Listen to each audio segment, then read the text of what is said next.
This is tough because you look at the 25-plus years of the Rays, and we've got to pick the all-time Ray team. Before we start, we're going to be leaving people off, but we'll just do the best we can. We will, and we can't pick the same player. Right. So that's going to be hard too, because I think there are some positions that we would definitely agree.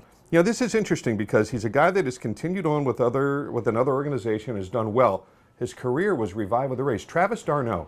But when you look at what he did for the Rays in 2019, he was as important as any person. For me, catcher's the toughest position, but I will go with another guy who helped the Rays get to the World Series, and he caught almost every playoff game, and that's Mike Zunino. He had the biggest power numbers of any Rays catcher in history in a single season, so I'll go with Z. First base is hard. This is a toss-up for me. I'm going to go with Yandy Diaz at first base. I mean, we're talking about a guy who is really had one of the special seasons in franchise history, the first batting title. And I'll go back a Rays generation, and the guy that still owns the Rays record for home runs in a year, and who knows, that might be the record that lasts for a long time, Carlos Pena.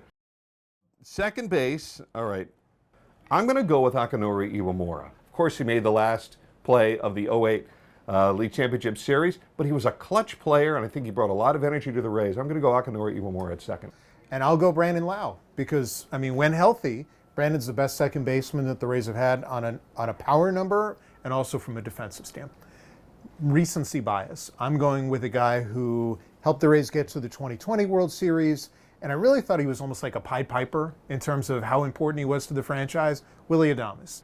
The guy that really settled this infield down, and a lot of ground balls that used to go through weren't going through anymore, was Jason Bartlett. It was Bartlett that won team MVP in 2008. I think people might forget that. And had a better year in 2009, which leads us into third base.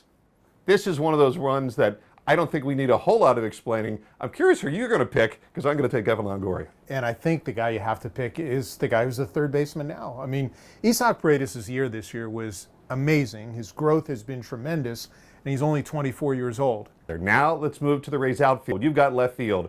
Go for it. All right. Well, to me, this is the other unanimous pick. I mean, and Kyle Crawford has to be in left field. I mean, he's in the first Hall of Fame class for all the obvious reasons. I'm going to go Randy Arozarena because of not only what he did in 2020, but the energy he brings. So we'll go to center field. This is my pick now. Along with Crawford and along with Longo, maybe the most talented player the Rays have ever had positionally, and we just love him, Rocco Baldelli. And I'll pick Kevin Kiermaier because of how good he was defensively. The Rays are built on pitching and defense.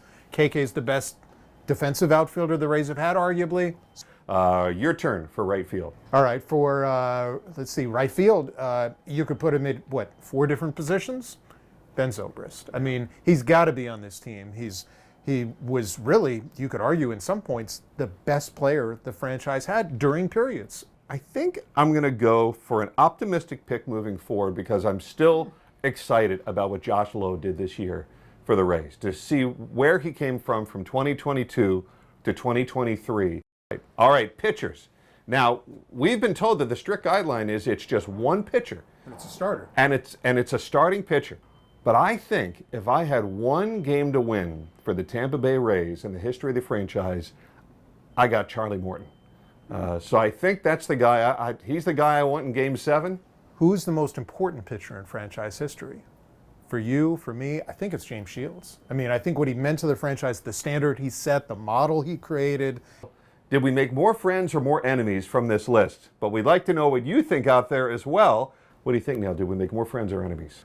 We'll find out when we get holiday cards or don't get them. Sounds good.